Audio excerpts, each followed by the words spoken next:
Right. Hello, everyone. Happy Thursday. Welcome to another episode of Crypto with English. So, today's theme is going to be bridging the wealth gap and upward mobility, particularly in continental Africa. So, one of the main, I guess you could say, attractions or one of the main features and benefits of DeFi and decentralized finance is the opportunity for upward mobility. And this is something that is very, very much in dire need all across the world. So I wanted to introduce to you all a very special entrepreneur in this space who is doing exactly that. Her project is dedicated to bridging the wealth gap across continental Africa. I'd like to warmly welcome and introduce to you all Becky Andrews. She's based out of the UAE in Dubai, and she is the founder and engineer of Metascale Labs. She's doing a lot of great things in this space, and we're going to get into the weeds about the background of her project and some of the problems that really accompany wealth gap divisions and wealth gap issues, and how she will be using Web3 technology, metaverse, NFTs, cryptocurrency to solve those problems. So Becky, thank you very much for coming on to the show today. Thank you so much for the warm welcome, Adam. And also, thank you so much for all those accolades. I do not deserve them.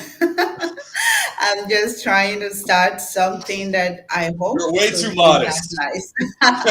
So, thank you so much for bringing me here to talk about the potential in Africa as the world's largest unbanked population, and Yes. also what Web3 and blockchain technology can do for these people, and why Metascale Labs is trying to bridge that wealth gap by bringing this technology that is proven to solve the biggest problem in Africa, which is poverty, to those that really need it. And of course, we're still far from getting there, but we're happy that we got started. Right. And, for some context, could you tell the audience a little bit more about, your background and kind of how your background and your experience and your journey into Web3 and blockchain kind of provided the impetus and inspiration to create this project? Absolutely. So I actually do not have any tech background. Funny enough, I studied human resource management, and that is because I've always wanted to be a powerhouse behind successful people. Not necessarily successful people, but weak people that can become successful. So I've always wanted to be this person that builds those that have the potential to become what they can be. So that was the most inspiration behind me studying human resource management. But then I went deep into blockchain back in 2016. And that was because I met somebody whom I was trying to make a sale to, and he was only willing to pay in Bitcoin. So at the time, I had no option but to register on a platform called Local Bitcoin. Was it .com or .co? It's been long since I used Oh, it. So from then on, of course, I was in love with Bitcoin, cryptocurrency, and so on. And that was my journey in cryptocurrency. That was how it got started. And yeah. the idea about Metascale Labs, it actually started back in 2018. Actually, I was having a conversation with a friend back then about, the difficulty of moving money in Africa to other continents, the high rate of fees that is attached to that, and Right. how they are struggling to ease that process for their clients. And I immediately mentioned Bitcoin. I said, "What about Bitcoin? Why not just introduce Bitcoin to your clients?" And he mentioned that, okay, these are really traditional clients, and it is very difficult for them to even talk about something like Bitcoin back then. Right. So the idea of setting up something that can ease this process for clients who already have money to invest into virtual assets, and also using these assets to empower poor people who do not Yeah. have the resources to afford virtual asset, but can somehow, leverage the assets to make more profit for both themselves and the investor came into my mind. And this idea was proven really clearly during the NFT and P2E gaming boom last year. And Right. that was how Metascale Labs was born. That's the history behind it. That's the motivation behind it. We are solving a problem for the rich, and we are using that as a leverage to empower the poor. So that is the whole idea of bridging the wealth gap. Awesome. That's well said. And, kind of, going to maybe some of the history and sources of some of these problems. In 2022, I guess, we'd like to consider this period of time the future. And I think with global banking, so we have the Chases and the HSBCs of the world. Why is it that in continental Africa, you could say these conveniences of modern banking are just not available or just not convenient? Because it makes it really you know it really comes at me as very striking, considering this is It 2022. is. So if we're able to, let's say, do everything, let's say from our iPhones, so to say, then why can't banking systems reach every corner of the planet? So it really Well, it begs some serious historical and you could say economic questions, to say the least. absolutely. So, for me, of course, everything boils down to politics. Yeah. People have reasons for doing what they do. The government in each country, of course, they have the resources, they have the power to make sure that infrastructures like banking, financial solutions are, afforded to every citizen. But then, if they do that, of course, people become too difficult to control or too difficult to Right. manage. So they just somehow have to minimize the reach of wealth, and also, the capacity for individuals to access this wealth has to be, put at a minimal so that they can, of course, keep the power. Right. Um, what's the right word? They Concentrated, can or keep it, exactly exclusive. concentrated. Yeah. Exactly. So they can keep it centralized as much as possible. So in Africa, especially when you go to the bank, for example, they will ask for your ID, your days. Of course, those are normal, but then they sometimes do not. Let me give you a typical example. If I go to the bank, for example, I don't know any banker in person, and I just want to make a deposit or withdraw my cash. Man, the process is so discouraging. So Oh. So it's like all these it is obstacles and like almost pushback if you want to do like a basic transaction or you just exactly. need something, generally speaking. Exactly. So it is freaking difficult to even access basic banking solutions like that easily. And Yeah. then those that do not have, for example, the ID cards and all of that, how do Right. they even get themselves banked? It is very difficult for them. Some of them just keep their money in cash and they leave it at home. And Right. also, when it comes to how much you can access from your own money per month, it is limited. Yeah. If I need to access my own money, it's like I'm applying for a job that I'm not even qualified for. The process is so difficult and frustrating. So now most Africans, especially Nigerians, they just store their money abroad or I see. online, where I it see. is easier to access them from any part of the world, and that is something that I believe DeFi or blockchain can solve to a large extent for Africans. Right. And as far as, let's say, the leadership in certain countries and certain regions, um, are they more of the problem as far as unbanked populations, or do you think maybe some of the larger banks are part of the bigger problem too? Do you think like I one wouldn't side blame has the more? banks. No, Okay. I wouldn't blame the banks because, for example, if the regulations in a particular country does not, permit them to go there or expand their solutions to certain people or certain Right. areas. They cannot cross the boundaries.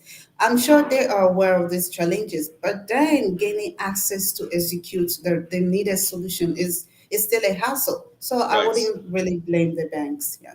Got it. Got it. And kind of moving forward from that, Africa itself, continental Africa has, the world's largest reserves of just natural resources. So, Absolutely. this ranges from petroleum. This ranges from rare earth minerals that are used in very intricate parts of either green Absolutely. technology, or you could say even for the moving parts of our very computers and iPhones and Lactose and all that. everything Yeah. like that. And it's Yeah. also the most linguistically diverse region of the entire world as well. So I guess if I was let's say a third party and I was looking to invest, I would look at this as a major region full of potential, and opportunity. And adding on to that, the most amount of, I guess you could say, crypto transactions, as far as pure volume, moves through continental Africa, actually more so than any other region of the planet. So a lot of it actually Absolutely. stems out of like Nigeria, Ghana, and South Africa, and Absolutely. places like that. So um, this is leading up to a question. So my question is, why do you think that, let's say, Africans, whether this is in Nigeria, whether this is in Senegal or Ghana, why are people participating on average at a in the crypto DeFi economy than other parts of the world? Because Yeah. the numbers, obviously reveal that. So, if I Of was to try to course. get my relatives to use cryptocurrency, it'd be a resounding no. But it seems like, if I was to look at Lagos, from the numbers, it looks like, wow, people are buying their groceries with this. People are buying their petrol with this. Yeah. It's very fascinating. So I was kind of wondering if you could provide some context on that. Okay, so that somehow goes back to what I just stated about the banking system. Yeah. So of course, cryptocurrency gives us this ease of, access to money and how we spend it, how we can access it, how we can withdraw it, and who we can send it to without the scrutiny of, the government, the Right. bankers. We do not need to fill a form. We do not need to be graduates. We do not need to speak big English to be able to access DeFi. Right. So, which is why places like Africa, they sort of embrace this technology a lot more than other parts of the world where their banking system isn't as bad. So, Right. of course, it all comes down to the financial infrastructure in Africa. For example, in Nigeria, of course, almost every young person in Nigeria is now aware of cryptocurrency, Right. even though they are not active in it. And majority of our youth are active in cryptocurrency. So I believe that the government banning commercial cryptocurrency, which they did, Right. the government doing that was to sort of, hey, stop. We know you guys are about to escape the system that we have held you in for all your life. Right. And we are not going to be part of it. So just give us a break, take a pause, and let us think how to regulate this new system to our benefit before you can freely go into it. So, Right. of course, with all that is happening in cryptocurrency, with the whole metaverse boom and all that, Africans, even though not now so much, in the near future, Africans or Africa will be the biggest adoption center for DeFi. Right. Yeah. Right. And I would say, leading up to this point, would it be fair to say many in Africa, whether it's in Nigeria, whether it's in South Africa, or some of the other regions, do people prefer to actually keep more cash? I guess you could say stored away, whether it's in their house, or you could say just to carry cash more so than kind of like, rely on a bank and maybe, let's say, use check. Absolutely. Because because I Absolutely. see this theme play out in many regions of the world where people actually prefer to keep their cash, more of their cash, outside of the outside of banks, rather than inside. Like, for example, if I was going to the market in Africa, right? Yeah, I cannot go there with my debit or credit card, to swipe around and all. I'll need to pay in cash. So got it. many, other services are rendered in, exchange for cash.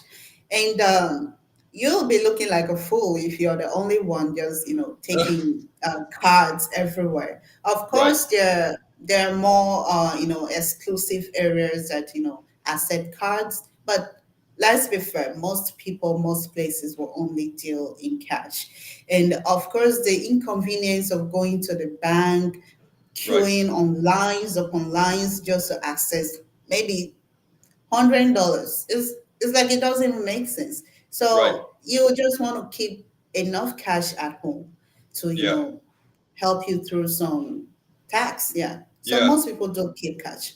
Yeah. got it.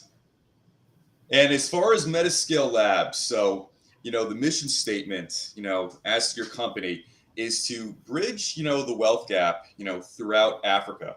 And looking at the website, and by the way, which I think is awesome, you Thank mentioned, you. metaverse assets. So talk a little bit about that, the journey of, let's say, introducing metaverse assets to, Okay. people who are going to be future clients and customers of Metascale Labs. Absolutely. So, why we made that differentiating factor like metaverse asset and not just virtual asset? Right, Because, of course, people could mistake it to be any other asset. So, we wanted to make sure that they understand the kind of asset we're talking about.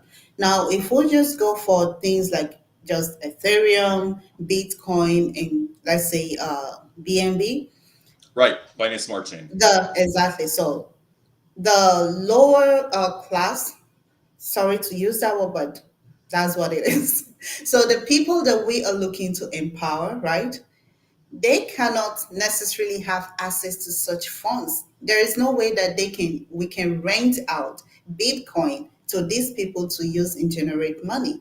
However, if we are able to get investors to buy into Web3 assets, NFTs, especially gaming NFTs, we can use these assets and rent them out to gamers for free who can use them to generate daily revenue for themselves.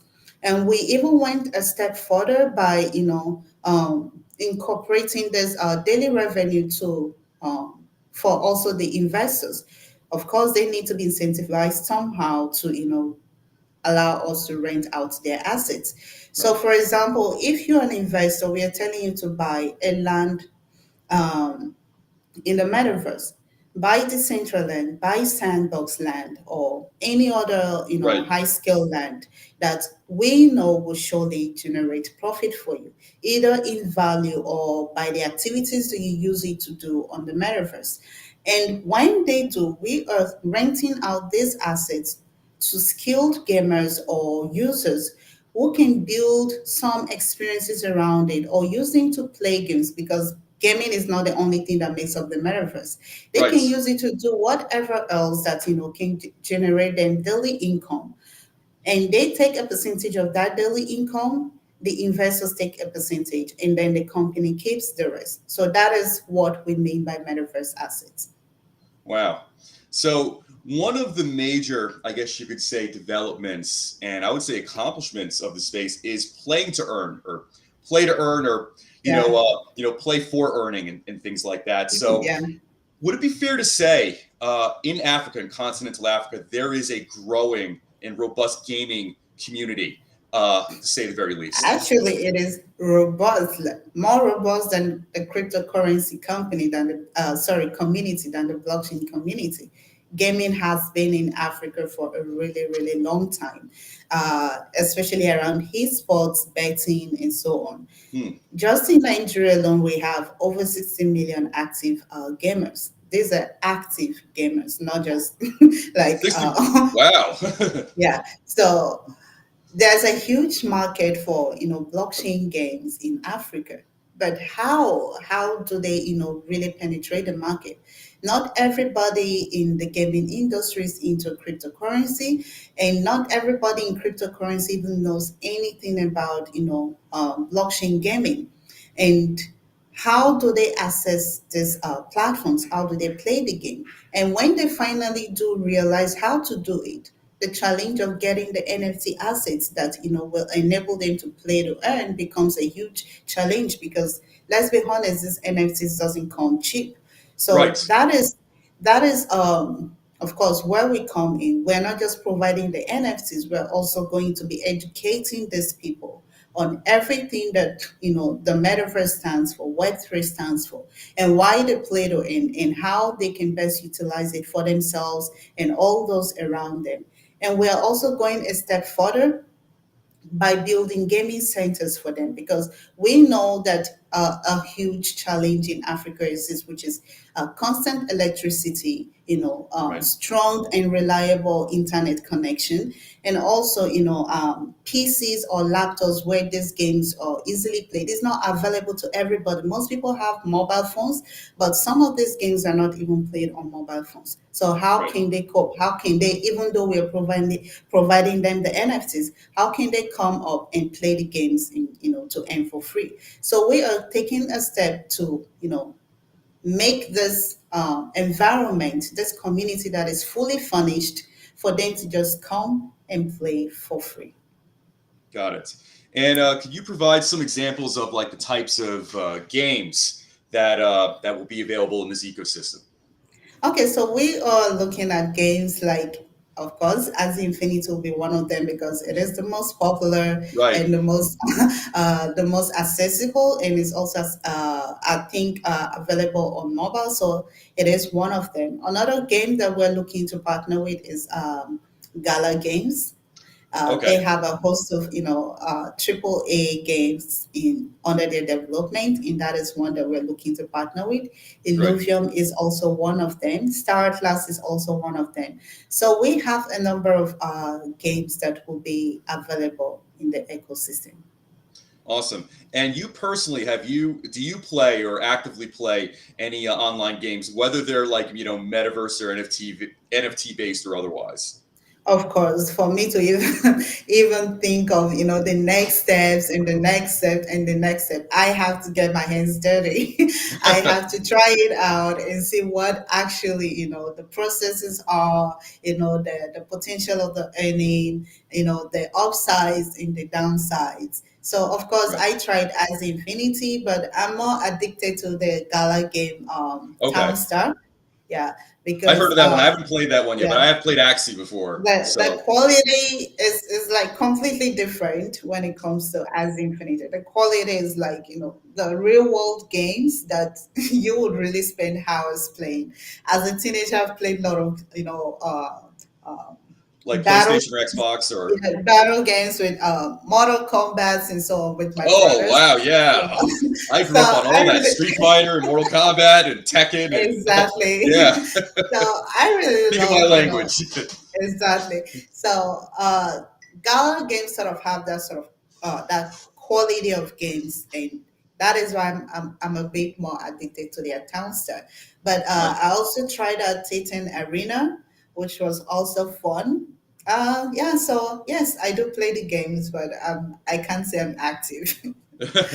No, but listen, that is absolutely awesome. And in fact, I think it's very, very appealing that you could effectively play these metaverse games and earn a stream of Yeah. income, from that. Like wow, if I was thinking when I was a kid, when if I was playing video games or computer games and I was making money at the same time, that You would have been wouldn't go to incredible. school. I probably could have retired already. I played a You lot of wouldn't games go when I to was a school kid. at all. Yeah, exactly.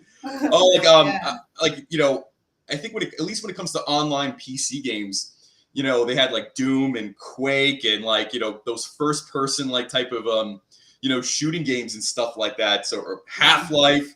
I mean, this is from a long time ago, but but I'm thinking about this. This is going to create an incredible, you could say, parallel or secondary economy, both in like this DeFi space and, I guess, as to the traditional economies of the world. And by the way, like, if you're a gamer, you can essentially be playing this, earning an income, and let's be honest, you don't have to worry about a huge tax coming No, off your earnings right off the top either, I know It's like, how that hey, mom feels. and dad, I'm going to work today. I'm just gonna I know, imagine right? it, as kids now. And I have a son too, so he might be saying that to me in the near future. Yeah. So actually, when I think back on it, at first I was sort of inspired by the whole feeling of, for example, the gaming centers. People Right. ask me, why didn't you just, you know, do it based on, the online stuff? Everybody is, there are so many gaming guilds and they are all based online. Right. Also, there are gaming scholarship companies like Yield Guild Games, and they're based online. Why do you want to create gaming centers? And I'm like, okay, because I remember the feeling of, playing games Yeah. amongst people. Yeah. And I also remember back in Africa, right? There's this impact when it comes to, going out there to watch football Yeah. together, although they're going to bed or maybe play the esport games, but they want to go out there, no matter how furnished, no matter how nice their homes look, they want to be in the midst of people like them. And that Yeah. sort of was the main reason why esport games, took a really, really fast turn in Africa because of the physical and The social interaction. Yeah. interaction. Exactly. So when I thought about we're going to Africa to now deliver blockchain gaming for people. And they are not just coming to waste their own money or even bet on anything. Right. They're just coming to have fun and get paid in return. People were like, of course they have to get used to to the online platform. I said no, no. I want to use what they are already aware of and match it to something that they're not aware of. At least let one of the aspect of gaming, blockchain gaming, be familiar enough for them to adopt it, for it to penetrate the market as fast as possible. So Yeah. yes, that's the whole idea of not just the gaming, but delivering it to them the way that they will accept it. Yeah. That's wonderful, and I think it's great that you're looking to create more of these gaming centers. Because I have to say, before like the various recessions, I used to see a lot more of these gaming centers, around, and they were relatively big. You literally just see rows of computers full of gamers. Exactly. It goes. You see players, as old as your grandparents. You see players as young as like middle school I kids. know, It was like right? it's very like surreal, and I think one of the great things about it is that um, it was a great way to create these gaming communities. And to be honest, like these communities and guilds, these are the type of groups that would go to like these, bigger gaming competitions where you can win like 25,000, Exactly. 50,000, 100,000, kind of prizes, so to say. So there is like a real genuine, monetary incentive to this. And I think if you're already playing in a metaverse type of gaming ecosystem, so you're Yeah, already making money while also, I guess you could say, becoming a better player in the process. And then exactly. you could also Yeah. have these bigger events that come out of it, as and well. and exactly, and more than that, they are getting the opportunity to meet like-minded people, and Yeah. also the opportunity to be trained, because another reason for the gaming centers is not just for the social interaction, but it also provides us, I mean the team, an opportunity to train these people. Yeah. Because let's be honest, there's is learning something from the screen and being directed physically on how to do it is not is not the same feeling, and is not the process of learning and getting it right is not the same. So we Right. are going to be using these gaming centers as training centers as well, where we Right. can really accelerate the education of Web3, DeFi, blockchain gaming, and so much more. Yeah. Right. And with your company, Metascale Labs, to, I guess you could say, to better, you know, uh, I guess you could say, optimize some of these tools and functions. Will you be coming out with your own NFT and token for, Well, yes, we'll be having our own token, but not NFT because, of course, that's the basis of it all. We do not want to create our own game or our own NFT. We want to partner with those that do that best. yeah, Of course, we can't do everything right, everything by ourselves. I believe in going with the flow, and the flow in DeFi in blockchain is really really fast, and right. if we are to develop our own NFT, it will take us forever to execute all of these things. So instead, we are partnering with those that have already executed it and doing it really well. And as for the token, yes, we'll be having our own token, but not immediately. It will Yeah. be after some time. Yeah. Absolutely. And I would imagine, generating, creating, and kind of having the ecosystem to buy and sell tokens, it's going to require a lot of electricity, without a doubt. The Exactly. power, yeah, the power expenditure alone is going to be very, very A expensive, lot. to say the Exactly. least. But I will say this, you know, once you have like a very enthusiastic, passionate, gaming community, which inevitably you will, I think without a doubt, it's going to be much easier to create a token. And in fact, I think many of your community, they're just going to offer to create, some aspect or assist in I some believe aspect so. of I creating that believe so. token. And Yeah, the thing is we're not just looking to give people money. We yeah, want them to know why they're getting the money, where they're getting the money, and how they can do it by themselves. So right, it's not something that okay, just like a charity case. No, we're just forming this. We're just sort of putting ourselves in the middle and helping them to cross over to the next stage, which they already can. We're just, right. trying to be the bridge for them. Yeah. You know what I think is great about this too? If you think about maybe the way the world was before the pandemic, you know, just the commute to your work, Yeah. there's a significant amount of costs, often in your transportation costs, often in your own personal energy costs. You kind of need to consume more coffee or Uh, more food to kind of have the energy to be like moving back and forth across the city or just getting to where you are. I think with a you could say a virtual gaming metaverse ecosystem, you can actually save on a lot of those traditional, you could say, workforce, commuting, or you could say, transportation costs. Whether you're driving, whether you're Absolutely. taking public Absolutely. transportation. And by the way, like those things add up. So like even if it's up here, let's say in New York City and northern New Jersey, when like let's say the New Jersey Transit raises fares even just $1, it's a big deal. And it It really does, is. Yeah. it really Yeah. adds up, so to say. And that's not even talking the current price on crossing the bridges and tunnels, which is like $20 pretty much, And the unexpected disasters that could happen and would just suddenly make that even worse. Like Right. the Russia-Ukraine war just practically increased the cost of fuel in Oh electricity yeah. across the world. So just imagine that. Yeah.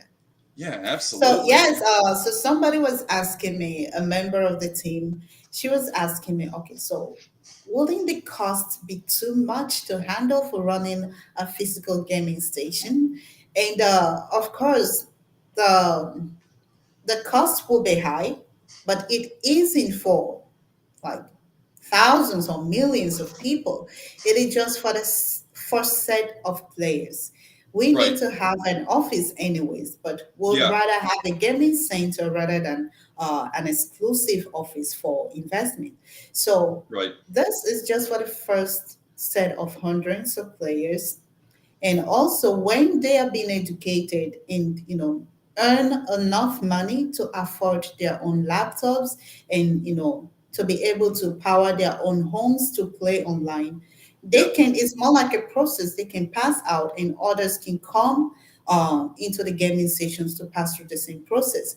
So the online platform is in development, and Right. It will be released at some point of the year. But for a start, we are going with physical gaming stations just to, remove those initial barriers for our players. But it isn't Right. going to be like physical stations for a long time. Yeah. Right. And will Metascale Labs, will you be coming out with like your own wallets for individual like players and users if they wish to, let's say, participate and start earning money, through this, gaming ecosystem? Okay, so until the online platform is ready, then Yeah. of course, wallets, individuals can connect their own wallets and all that. Of course, we're looking to build the needed software to manage that process. But for now, it will be, the wallets that will be managed by the company. Of course, Got that's the it. situation in Africa. It's not everything is not as straightforward as it is, in other parts of the world. So we have to use what is available to us to make the best out of it. Got it. And talk about some of the virtual asset management functions that Metascale Labs is offering. People who want to, let's say, develop a portfolio. Let's say you have the gaming, you could say, pillar of this business. But let's say too you want to participate in this gaming ecosystem where you earn money, but it's like, what, I think I want to start building a nest egg. I think I want to start building some like short term and like long term assets. So talk a little bit about that as far as what you offer and maybe some of the education and things Metascale Labs offers as well. Okay, so in the aspect of a gamer, let's say you're a gamer, you'll be earning money, and now you want to invest into a virtual asset yourself. In Yeah. that case, we offer this solution as a separate service. So it comes out, for example, for a gamer who want to own their own asset, we simply give you a list of the best performing assets in the market at the time. So we are Yeah. not just restricting you to, okay, buy this particular one because this is the one that we like, or buy that particular one because this is the one that we don't like. No, Right. we are going to show you live data based on the best performing assets in the market, and you can choose which one that you can afford. Of course, the affordability comes first. Right. Absolutely. And then you can look at the one that suits you best. Of course, all the data regarding their potential long term value or return on investment will be given out to the client, whether you're a gamer or the investor. Yeah. So you'll have access to all that. Of course, there are experts in this domain, investment analysts and strategists who are really good at that. So you will gain access to the reason or the why and the how of each asset under a portfolio, and you can choose which one you want to go for. And over time, if you want to keep the asset in your own wallet, we charge you a 5% management fee or advisory fee, which Yes. is for almost every investor. But if you want to keep it under our management, which means we can rent it out to another gamer who can use it to earn money.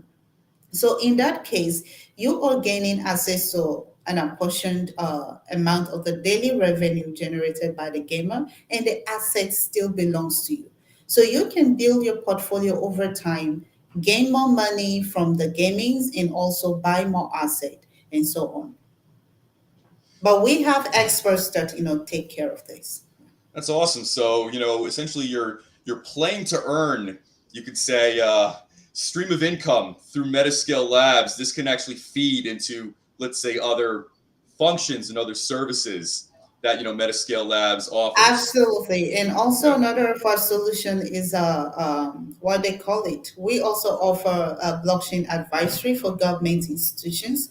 So this is Excellent. something that is much needed in the region because of the how will I put it, inconsistent regulations around Sure. cryptocurrency. One day they're out, we're banning cryptocurrency. Another day they're out saying, "Oh, we're just banning commercial cryptocurrency." Sure. So it is a bit confusing, and we realize that okay, somehow they will need, especially the government, they need expert support in services in the aspect of cryptocurrency regulations, legalization, and also the software development around those regulations. So we'll be offering that because one of the solutions that we offer, virtual asset advisory management, is targeted towards the elite, and some of them are politicians, anyways. So it is an easier route for also, also offer blockchain advisory for some of the institutions that they manage. Awesome. And I want to know your thoughts on buying land and buying real estate in the metaverse. Now, this is something that's been getting a lot more attention over the past 6+ months, but people spending millions of dollars essentially buying virtual land across the metaverse. What do you think about that as an asset class of the future? Okay, so for me, when people ask me about metaverse land, I ask them about physical land. Like, okay, you're okay spending millions of dollars buying a physical land or a physical apartment, and then the government or the developer is promising you about 5% or 4% return on investment per year. So that is for developed land. For Right. undeveloped land, it is even much less. But when it comes to virtual lands, you're like, oh, it's not worth it. Oh, why should I spend $1 million buying a land? It is the same thing. Just think of it as a physical asset, but even much better because now you do not need to pay for any government fees, Sure. real estate license, blah, blah, blah, blah, blah, all this Permits or development. anything like that. Yeah. Exactly. You do not need to pay for that. And if it was an apartment, you do not also need to pay for maintenance management fees, for Right. electricity costs. You do not need to worry about a tenant coming into your house, breaking all of your, items, and you Sure. have to. No, all of that headache is taken care of. And also the possibility of your asset gaining more than 20 to 50% value year on year is even higher than a physical land. So in Yeah. that case, it is a win-win bet for you if you are a real estate investor or if you're an investor who is future-minded. Of course, metaverse lands are a go-get for me. Wow, that's yeah. And by the way, that makes a tremendous amount of sense too. If you think about what generally goes into purchasing or acquiring a piece of land, the I guess you could say the amount of fees associated with whether you're paying really like a broker fee to the realtor, you're spending money on attorneys, then there's the state and federal taxes, and if you want to change something, you need to get various permits, or you need to seek something called a variance, where Exactly. that these processes can end up taking many months, or even up to a year, in many cases. All And the while, your land on the metaverse is appreciating in value. right, absolutely. So So I was having a similar discussion with a real estate agent, and he was like, "No, he wouldn't do that. He wouldn't advise his client to buy a metaverse land." Okay, now when I mentioned a few of these points, he said, "Then what about the scams?" I said, "What about them? Haven't you heard or there's seen scams in of real life too. land scams in real Yeah. life? Like people spend millions of dollars buying a property that does not exist or even Oh belong to yeah. the agents that claim it belongs to. These things happen in real life too. So don't tell me about scams. In Oh that yeah. case, go Absolutely. through the right process, go through a reputable agency, go through a reputable developer. If you're not sure what to do, spend a little bit more on lands like Sandbox or Decentraland rather than going for cheaper ones just because they're cheap, but they're not reputable. You don't know if they Hmm. will even be here in a year time or so. Right. Go just spend a little bit more and acquire the ones that you know will be here for the long term. Yeah. Right. And to add to your point too, there are so many examples of, you could say, genuine, you could say physical real estate scams, where either through, let's say, a broker or a financial investor, where they're essentially taking their clients' money effectively and Exactly. putting it into, like, let's say, like a non-existent piece of land, or they're telling you they're putting your money into that, and in fact they're not. People There's lost hundreds of millions For example, Absolutely. and I try to tell them, for example, the agent that look, if you are my client and I am buying a land for you on, let's say, the central land, Right. and I tell you that that land costs $12,000, you will see $12,000 paid for that land. Right. It won't cost you anything more. That is like the power of blockchain. You will see it on the Explorer that I really spent that money in acquiring that piece of land for you. It's not like Right. the scams around physical lands where agency will add their own commission, their own price, and everybody has to take their own cut in between. At the end of the day, who pays for it? The investor. Right.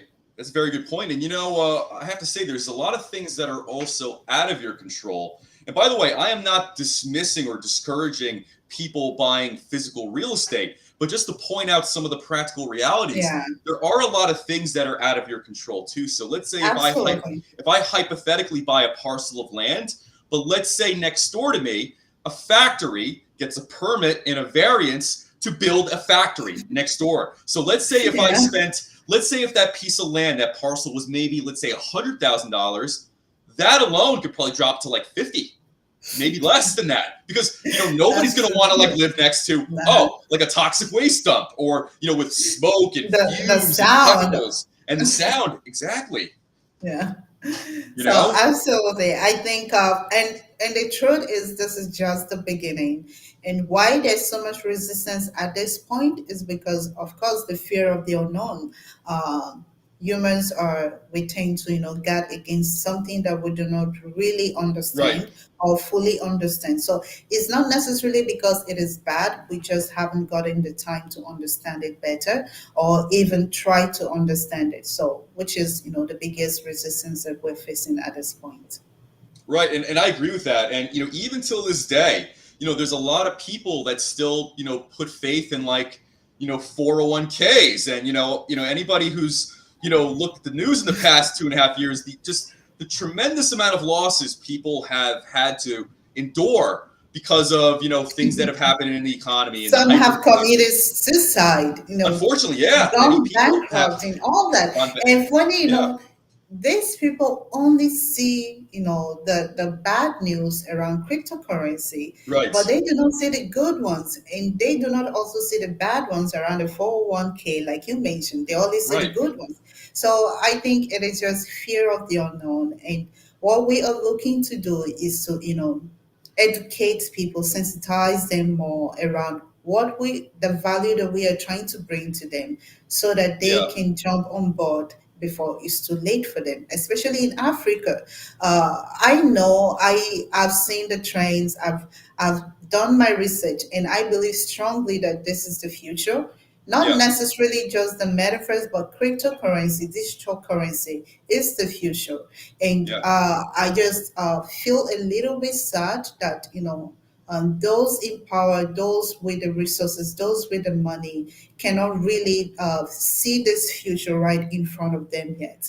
And they're waiting to be the ones that, will buy from um, other continents or other countries at sure. a higher rate. So I just feel sad about that here. Yeah, yeah, I hear you. And by the way, I have to say, when it comes to even like 401ks, like I mentioned, I still come across people who still like, still put a significant amount of, let's say, money away in that, and still kind of, believe in it. And let's say, like you said, still kind of parrot and repeat the traditional crypto and blockchain, critiques. And I have to say, when it comes to a 401k, I feel like it gives you the impression of having control, but you really don't. You And what I don't. mean, and what I mean is this, because not Not to even say a single control. right, because I You had a because you when have I more had control in cryptocurrency than well, that's what I mean. So like just to kind of give some context, some personal context to this. I remember when I set up a 401k a long time ago, and by the way, I stopped a while ago too. But it's like they give you essentially a very very long either like list of securities to kind of essentially match your 401k to. So essentially, the money you have in your 401k is going to track the prices of these various investments. And by the way, like, or you could pick like one of maybe 12 or 20 different pools, I guess you could say, of investments. So I actually chose to kind of go through them personally and like kind of create my own.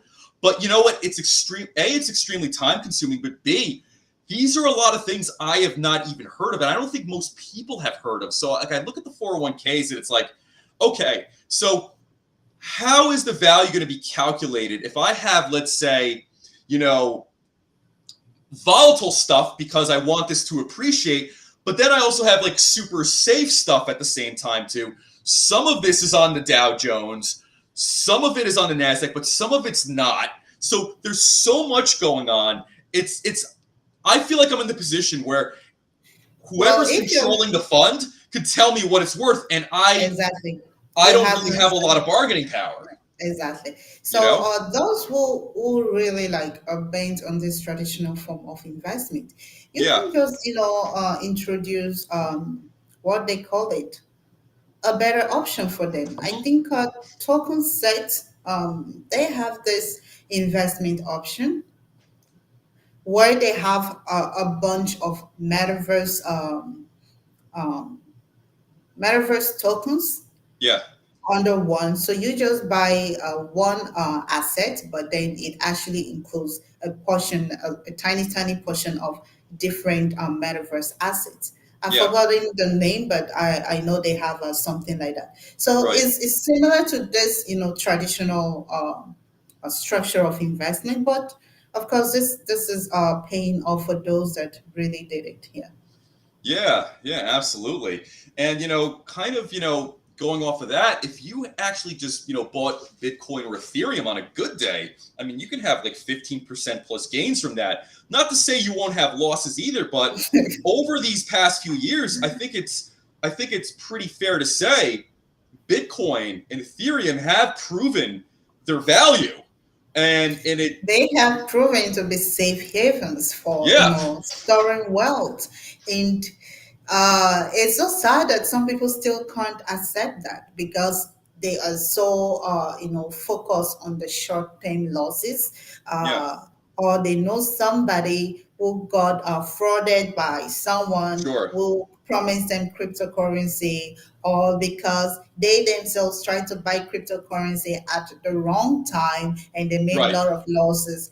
No, it's like just forget about the short term losses and look at the long term. Look right, at Bitcoin from 2016. It was right. trading around $400 at the time. So look at that Yeah, to now. Just right, imagine 2017, it was like, oh my God, the boom of Bitcoin, blah, blah, blah, right. everybody was jumping in. And then 2018, it was like really, really sad Right, because that's when it moment tanked and a for lot of people lost money. Yeah, I remember that. so like really, really sorrowful moment, even for Yeah, myself. it's pretty sad and depressing. Yeah, But then I'm still here because I saw and I still see the long term, bargain, not the short term. Short right. term, I felt it wasn't worth it, but Right. long term, I know this is the future. And whether it is, painful or it cost me anything, I'm willing to make that bet for now until I arrive at that spot that I know it's taking me to.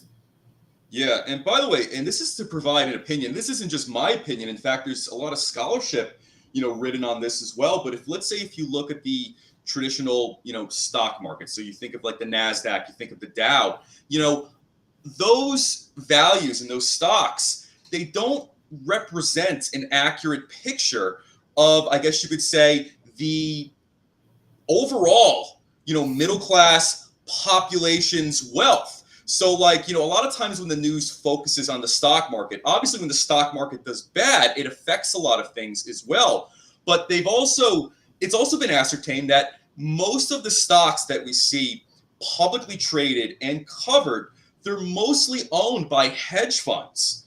And kind of, you could say, angel invest, not angel investors, but they're mostly, owned by funds. and kind of groups that are similar to that. So it kind of makes me wonder, how much control do you have as an individual just participating in a basic sense the stock market, where you could say the top 50 stocks, in which you could say the economy is more or less basing its value around. How accurate, a, does that reflect to your personal experience, but also how many, but imagine how much of what goes on in the economy is also out of your control. I think what you see is just, and how much control or how much of that is true just depends on how much the government say it is, or Right, the people, the hedge fund says it is.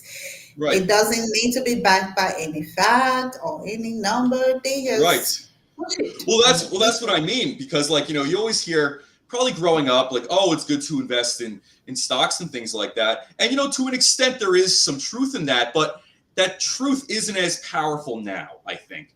And Yes. through various, I guess you could say, information and research, you see like sovereign wealth funds, you see hedge funds. They're kind of the ones that, let's say, move the pieces on this chessboard, so to say. So, if let's say the Federal Reserve starts to print more currency, if let's say Amazon or Tesla, something happens to them, that really causes a lot of ripples, across the economy, which, let's say, you as an individual are not going to have a whole lot of, let's say, wiggle room to kind of pivot from. You know what I mean? So, Exactly. So, of course, while I'm not in the US and I haven't been there before, I understand as a crypto trader and right, investor that almost every decision that the US makes about yeah, their currencies, their how much they're printing, how much they're giving out to the public, the borrowing power and everything, it right, affects almost every economy in the world, and it right, also affects cryptocurrency. So in the case of course, everybody's crying inflation, inflation, inflation. And during the COVID, I think they printed loads of money, and right, that sort of affected, of course, even cryptocurrency. And now, just the thought of them doing that again, sort of right, accelerated, or rather increased the recent cryptocurrency market crash right, even before the Russian war. So I can imagine the impact that that would have right. on every economy in the world. Yeah. Absolutely. And, to kind of take the point a step further, if the economy, let's say if the stock market, whether it's here in the US or overseas, if it actually comprised or consisted mostly of, individual investors who are simply looking to invest, I don't think you would have all of these, you could say, chaotic, haphazard recessions happening. I don't think most people are geared to be, doing a whole lot of risk taking, like individually.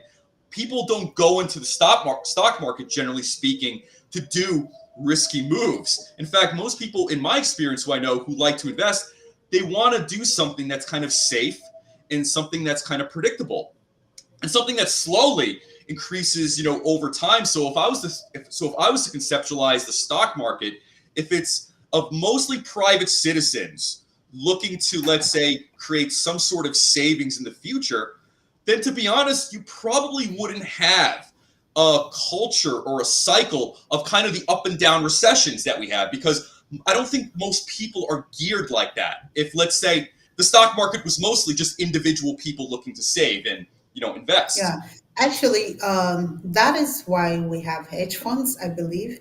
Yeah, So, shortly before I started Metascale Labs, I was managing portfolios, cryptocurrency portfolios for individuals. And believe me, that was the most hectic moment of my life. I can imagine. So, people do not want to take risk, although they want all the benefits that comes from such risk. They are Right, not willing to take responsibility for the risk. Right. So we have, people like me, or let's say the hedge funds, who are coming to tell you that, look, it isn't really as bad. They paint this beautiful picture for you to Right. see, so that, you won't just feel too scared to, to separate your money, to let go of your money and let them use it the way they want. So Right. in my case, I had to give them guarantees, like, okay, Yeah. fine, if you are scared of, making this move, I will make it for you. You give me your I money, see. I will invest it into different asset classes, and that's Yes. cryptocurrencies. I can buy NFT with it. I can buy Bitcoin. Of course, I didn't buy Bitcoin with their money because Bitcoin moved too slow for me. So Right. I got into different, DeFi altcoins, and I gave them a guarantee that at the end of the month, you will receive your capital plus this amount of profit. Sure. However, if you want all of your profit and your capital, then I am taking zero risk. Meaning, if the market goes down, it's not my business. You Yeah. already know what market you're investing into. But if it goes up, all the profit belongs to you. Just pay me my fees, and that is it. Right. However, if you want me to take responsibility for your asset, for your capital, you do Right. not want anything to happen to your capital, whether the market goes up or down, and you still want your profit. In that case, this is what will happen to your profit. You'll have your capital at the end of the agreed time, Right. but you will not have your full profit, because now I'm taking the risk for you. You are I going to see. take a percentage of the profit. So Yeah. that is what I did, and believe me, it was really, really traumatic, I can taking imagine. such Yeah. risk for people who only want the good side and not the bad side. Right. So yeah, when it comes to risk, I really understand that about investment. Yeah. And by the way, that's a great little tale and lesson, right there as Yeah. well. I think a lot of people do. And by the way, to play devil's advocate here, I think a lot of people do want to enter the market, play it safe, but have all the benefits of taking They those don't risky want the moves that risk. make you a lot of Uh, money. Absolutely. they don't want the risk, and it is really sad, because the cryptocurrency market and almost anything worth fighting for, comes with risk. The higher the risk, the higher the benefit, the higher the Absolutely. profit. So if you want only such, high amount of profit, and you do not want to take any risk at all, then that's rather sad.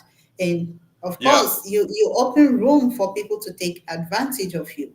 And it's not everybody that will be so kind to, lay the cards out for you to see, okay, Right. this is what you're putting, this is what you could get, and if this doesn't happen, this is no, like the hedge funds that, we are calling out today, they are taking the risk. That's what they're doing. Right. Most of them are taking the risk, and they will not tell you all the possibilities, all the cards that are available for you to play. They will only show you what they know that can make Right. you buy into them. And that Right. is what is going on so far in the traditional investment market. And I hope that will be different in Right. DeFi and, across Web3. Well said. So, moving forward to our last question. So, for 2022, what does Metascale Labs have planned as far as goals and milestones that you and your company want to achieve this year? Well, of course, we have a lot planned out, Right. almost everything, because we haven't started operations yet. We're looking to start operations by next month. So, of course, that is one of the things that we are trying to do. We registered in London last year, Yes. but then we're looking to get a local license before we can start operations. And that has been like a huge setback. But yeah, we are looking forward to great results by the beginning of next month. Yeah, so that is one of the major milestones that we have to cover this year. And moving on, of course, the commencement of the gaming scholarship, and also, recruiting gamers and users, and recruiting trainers who can train these people, to the level where they are, um, productive. Yeah, Right. and also we are looking to launch our freelance marketplace by the end of the year, because while we are trying to train people with the needed skills to survive in Web3, we do not want them to, just finish their training and have nowhere else to go, or how to do it, or where to offer services. So much more than that, of course, that the hike in blockchain jobs in the market, and the what they call it, the lack of needed experts to fill these roles, Right. give the need for a freelance marketplace where these experts can actually take on more than one role at a time and offer their solutions to different clients. So of course that is also on our roadmap, and of course the investment that is reaching out to traditional investors in Africa to buy metaverse assets or lands. That is our priority, of course, and I'm really looking forward to doing that. And of course, many other things on the pipeline, many other things. That's awesome. I have one more question. It's a little abstract, but speaking of, metaverse and buying, metaverse assets and metaverse lands, do you think that, you could have a metaverse type of open world or a map where essentially like you buy parcels of land, next to, let's say, a river, a virtual river in the metaverse, or, you could say you buy parcels of land facing a city, facing some kind of waterfront, and those, essentially those lands, are worth more in value and maybe probably accrue more value over time, or you buy certain parcels that just have a beautiful view, and those even kind of accrue in value over time as well. And then at the same time too, if you have parcels of land that are just too far away from everything, those tend to be cheaper. Actually, it is already so with Sandbox and also Decentraland. It is so already. Oh yeah, that's right. Yeah. Yeah, if you were to buy some parcels of land that is close to really popular area or big estates, the price is completely different from those that are spotted just among the crowd. So Right. yeah, I think that is already happening, and also lands that is close to the sea for Sandbox, lands Yes. that is close to the river or the sea cost way more than those that are inland that have no access to the beach or sea. Yeah. So, by the way, everybody, keep in mind you can buy a parcel of land in the metaverse close to the sea, and you don't really have to worry about flooding. you, you, you can Absolutely. get a good, valuable piece of land, and you don't have to buy flood insurance. You don't have to worry about you don't have to worry about the tides That or water is levels funny. rising too. So, yeah, food for thought, Absolutely, everybody. absolutely. Yeah, so Listen, I'll be happy to, see you all taking advantage of this opportunity of a century, because the world is changing, yeah, and you do not have to do this through any company. You do not have to do this through Metascale Labs. You can do this by yourself as an individual and take full control of your future, take full control of your finances. That is the power that decentralized finance offers you. You can do all of this by yourself, and just carve a spot, a pie for yourself, in the future of Web3. absolutely. Well said. And I don't think I can add anything more to that to, better, articulate the point. So, Becky, thank you very much for coming on Thank you so today. much, Adam, for the invitation. I really appreciate it. It was nice talking to you. Yes, likewise. I'm looking forward to seeing what Metascale Labs has in store for the rest of the year. So please keep me posted. And Absolutely. excuse me. And I'd love to have you back on maybe later this year as well, and we can pick up from here and discuss Absolutely. everything else that's going on with the gaming centers and the metaverse assets and all this other stuff. So Absolutely. Thank you so much. thank you. All right. Bye. Take care. Bye.